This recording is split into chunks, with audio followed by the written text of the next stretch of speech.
14% AAA, what?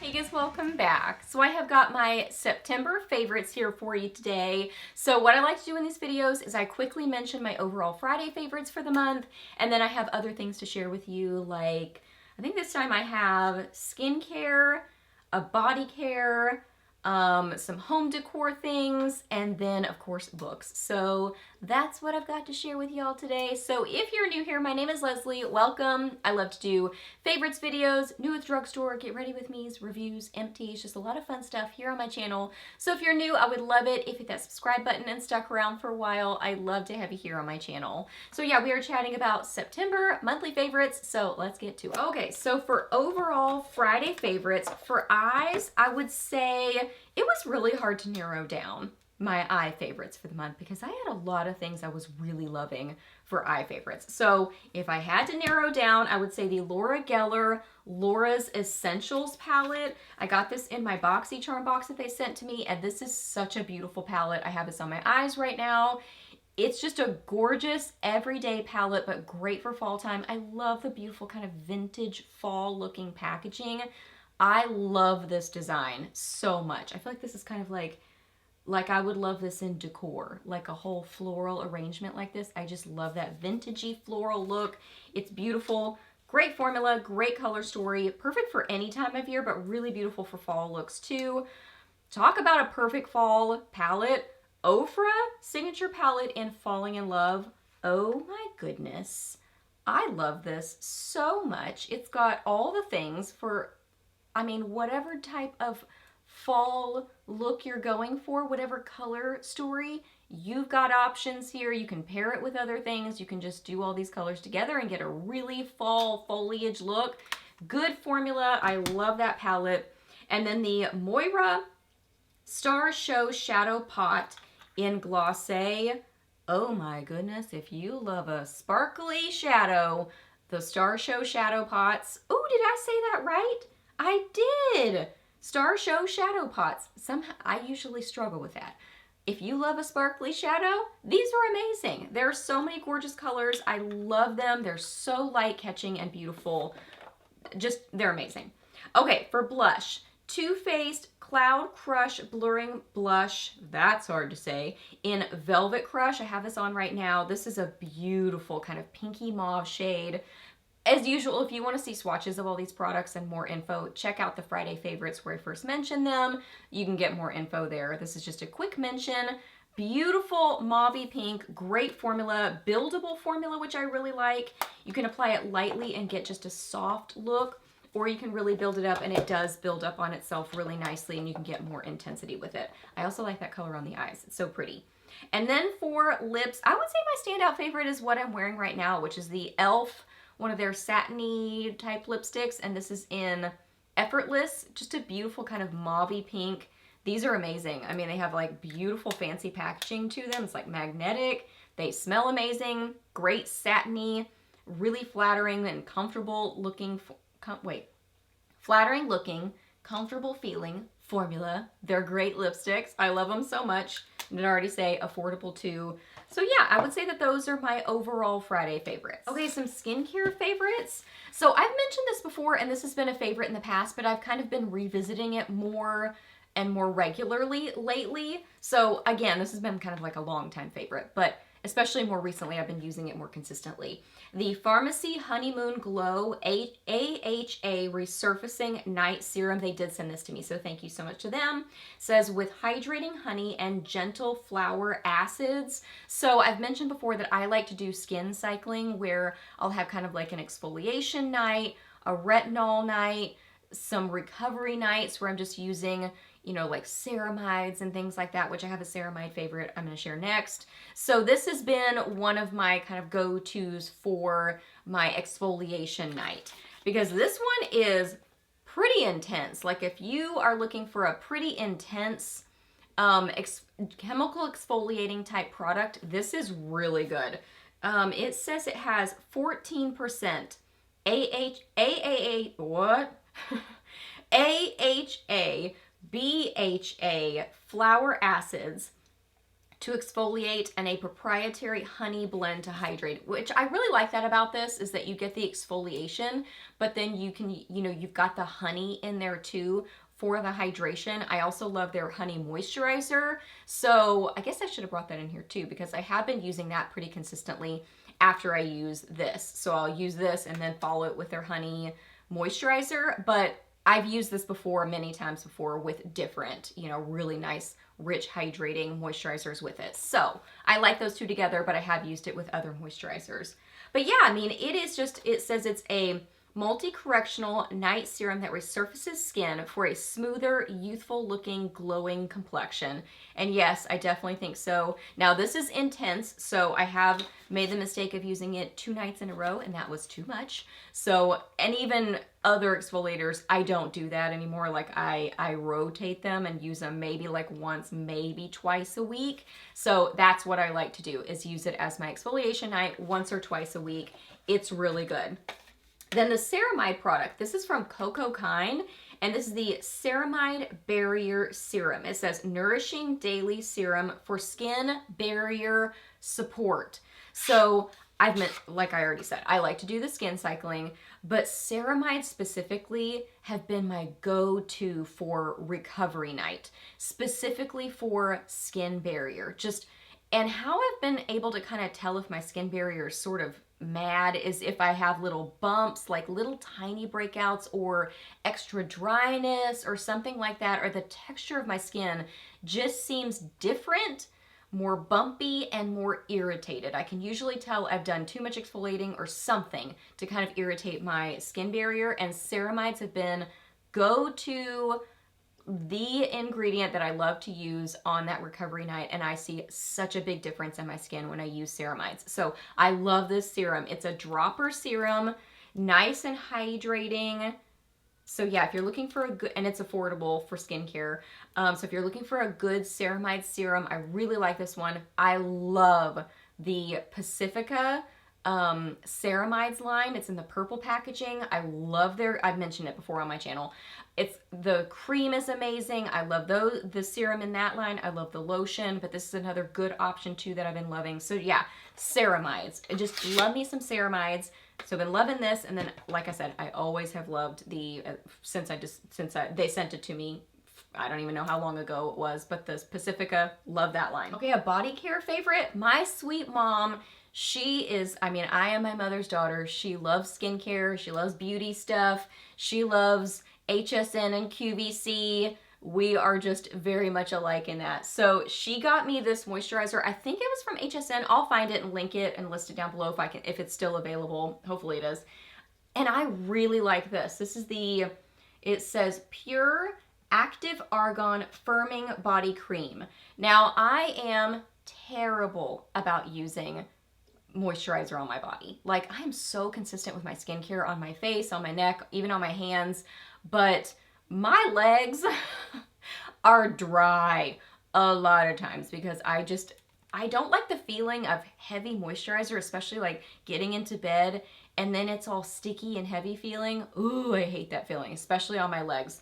So this is very light, but still hydrating. Like, I will show it to you. It's a rich cream, so it looks like it would be very heavy and like super emollient, but somehow it is really nice and hydrating, but it sinks into the skin really quickly. It doesn't feel heavy. It just feels like a very light but super hydrating moisturizer. So I don't know like how they figured that out to do that, but I just love it. So this has been kind of my go-to for my legs, like either before I leave the house or before bed, where it just really sinks in and is nice and hydrating, but doesn't end up feeling sticky, heavy, tacky feeling. You know what I mean? So if you're like me and you're really bad about using body moisturizer, this is a good one to try, and I like this big old tub. You get a lot of product. Fall is in the air at our house. I have been decorating for fall, or I have decorated for fall. This is so funny. I am notorious for doing this. I don't like, okay, so I've said that I leave obviously skincare in the packaging. Decor, I leave the tags on them sometimes. Why? And especially if it's not obvious when it's sitting out, if you can't see it. I don't know why I do that. It literally makes no sense, but there you go. So anyway, I've decorated for fall, and I love scarecrows. I used to kind of decorate more for Halloween, but that's not really my jam anymore. I don't really decorate that way. I go more fall, pumpkins, scarecrows, but I love scarecrows. I think they're so cute, and my go-to place for finding cute scarecrows is Hobby Lobby. I've collected them over the years, and these two were two new ones that I got this year, and I just love them. They're so happy and adorable. So I put this in our master bedroom and sit them on our bed with like a you know, fall pillow. And it's just so cute. So this one sits on Timothy's side of the bed. This one sits on my side of the bed. My rude camera cut me off. But I was just saying, they're just happy and adorable. I love them, and I love that they sit up like this. Like they've got some kind of little beans or something in the bottom so that they kind of sit up. And they're just precious. Like she has a little pumpkin and he has a little like thing of corn, ear of corn. Cute. And then I also got this one at Mardel's. So I think she's really cute. So I sit her in the kitchen because she's kind of smaller. And she's kind of a little bit, she's got something here too so that she kind of sits up. So adorable. And I love the little like, you know, leaf. I'm like, what is that called? Leaf up at the top. Super cute. So yeah, I love all the scarecrows, and these are some of my favorites, and I just got them this year. That's why I wanted to mention them to you. And they were affordable. I think with the sale, she was like $3.60 or something like that, and I think they were around maybe $8 a piece, so pretty affordable. Okay, now let's talk about books. So I have a new genre that I think I'm liking with books, and I'm really excited about it, but let's start with others. So a romance that I read that I loved. I'm into fall books, kind of like dark academia, anything fall-ish, and my battery just died. Good grief. So I was saying I've been loving just fall books kind of in general. So somebody had said that this book, The Bodyguard from Catherine Center, is set during the fall, and yes, a lot of the story is set during that time of year. So I had set it to the side for reading this time of year, and it was fun to read it. I loved this book. It was very just kind of lighthearted, a super easy read because there's just a lot of like, I really like when books are like this, where they have kind of shorter, let me find a good example, shorter lines, you know what I mean? Where it's like not big, dense paragraphs. Like up here you can kind of see, like it's just like short and easy to read. I would rather a book be longer and have that kind of structure because I find it just way easier to read and for my mind to not wander, you know what I mean? So that's a little side note of what I liked about this. But it was just a super fast read. It's totally closed door, yes. And there is some cussing in it, but not a ton. So it's, you know, a fairly clean book, but it was sweet and lighthearted. She is his bodyguard. He's like an actor and very famous, and she has to pretend to be his girlfriend so that his family doesn't worry about him. So he doesn't want them to know that he needs a bodyguard. So it's a fake dating story, and it's just really cute and sweet. I really enjoyed it.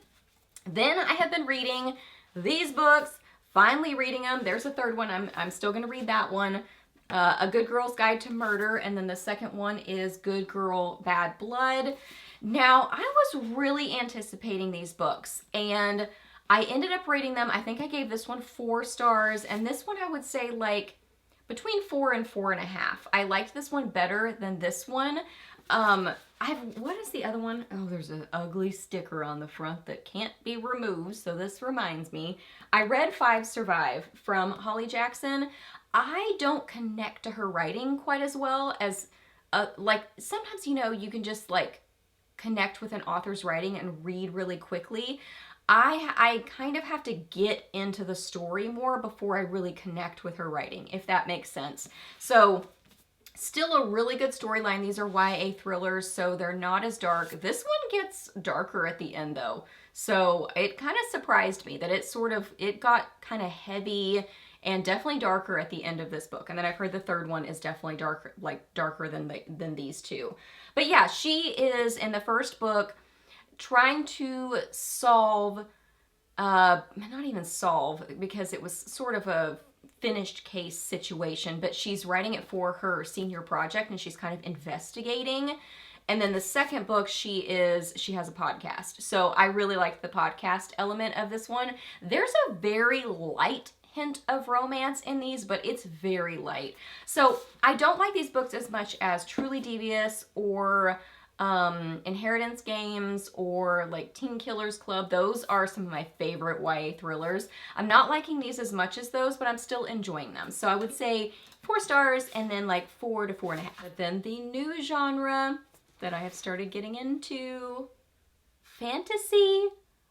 Oh my goodness, I never thought I would be a fantasy reader because I think I'm still going to be picky about the type of fantasy books that I read and sort of like what type of storylines they have. Or I'm going to try to do research and, you know, just be picky about the ones that I read.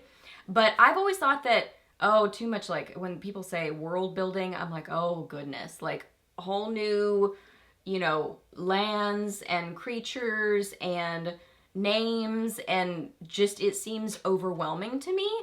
But I liked Hunger Games. I really liked the Divergent movies. I mean, so I have read some, you know, fantasy over the years and movies and enjoyed them. And Timothy and I watch a ton of superhero movies. So, I mean, we like that. So I think it's just going to be like certain fantasy that I think I'm going to like. But I like the whole adventure and excitement. Especially, like, I think there's going to always have to be romance in it. Especially if there's romance in it. Oh my goodness. Because I love a romance where they're, like, trying to, you know, do something. They're trying to either... That's why I love YA thrillers. Because a lot of times there's romance in them. So they were trying to solve a mystery. Or they're on an adventure. It's just... It's fun. So I read the most famous one right now. Or this was really, like, I think at its peak at the end of summer. Not the end of summer. The end of spring, early summer. Fourth Wing. I like this book. I was a big fan. It reminded me a lot of Divergent. It does have cussing in it. It does have spice. I think there's 2 scenes, but they're later in the book. So really, I think it would honestly have been like a 5-star for me. It was really just, the spice didn't bother me as much because it was towards the end, and that's easy to skip. But the cussing, I just wish there was less of that, because I was like, why? But I found it really easy to read. I loved the whole storyline. She is basically going to Dragon Riders school. I mean, that's kind of what it's about. But she wanted to go to be a scribe. But now she's in Dragon Rider school because of various reasons. And it's her adventure through that. And the story just goes from there. It's a pretty big book. Fantasy books are usually pretty big. But I just found it really easy to read. I was very on board with the main character. You really like... I found myself rooting for her. There is a romance in here. Enemies to lovers. He's kind of the bad guy, but is he really? That kind of storyline. And yeah, there was a lot of adventure. There's friendship. There's kind of almost like a found family element to it. I just really enjoyed it. So I would say yes, there's a lot of hype around that book, and I loved it. I really enjoyed it. And I have a close friend who she loves to read fantasy books, and she really loved it too. So I think that this book can work for people who love fantasy like she does, or like me that are very new to fantasy. I enjoyed it. Then I also read the first 2 books of the Bridge Kingdom series. So the first one is called Bridge Kingdom, and the second one is called Traitor Queen. Ooh, these were good. These were really good. It's kind of about like warring kingdoms, and there's this bridge kingdom that they have just a lot of power because they control the bridge. And she is from a different kingdom, and she has been trained her whole life to basically go and marry the prince. They have a treaty to go marry the prince, but then kill him. Like, that's kind of what she's been trained to do. So that's the basics of the storyline. People don't really have powers in this book. It's just that they are kind of warriors. She's like super, you know, tough girl, and there's a romance in here. Obviously, there they are. And it's really good. It's really sweet. There's, I think, 1 spice scene in each of these books. Towards the end, they're married because she gets married. Like, she goes to get in this treaty with them, and she's married to him. So I love that. So sweet. And there is some cussing in here, so just so you know. But I really like these books too. So I'm excited to kind of have a new sort of genre. I think that's really the key to staying excited about reading is switch up what you're reading, you know, try new things. If you're just kind of stuck on, you're feeling kind of reading slump sort of feeling, switch up what you're reading. You know what I mean? So anyway, I've been babbling, but I'm excited. I'm loving all the fall books, and fantasy books feel very kind of fall to me. So fun. All right, you guys, so those are all my favorites for September. So I hope that you really enjoyed this video. Please hit a thumbs up if you did. Let me know down below what you have been loving for this month, either makeup, skincare, hair care, home, random, fashion, food, books, whatever. Let me know your favorites down below. Ask me any questions that you have. I'm happy to answer those. Please subscribe to my channel if you're not already, and I'll see you in my next video. Bye.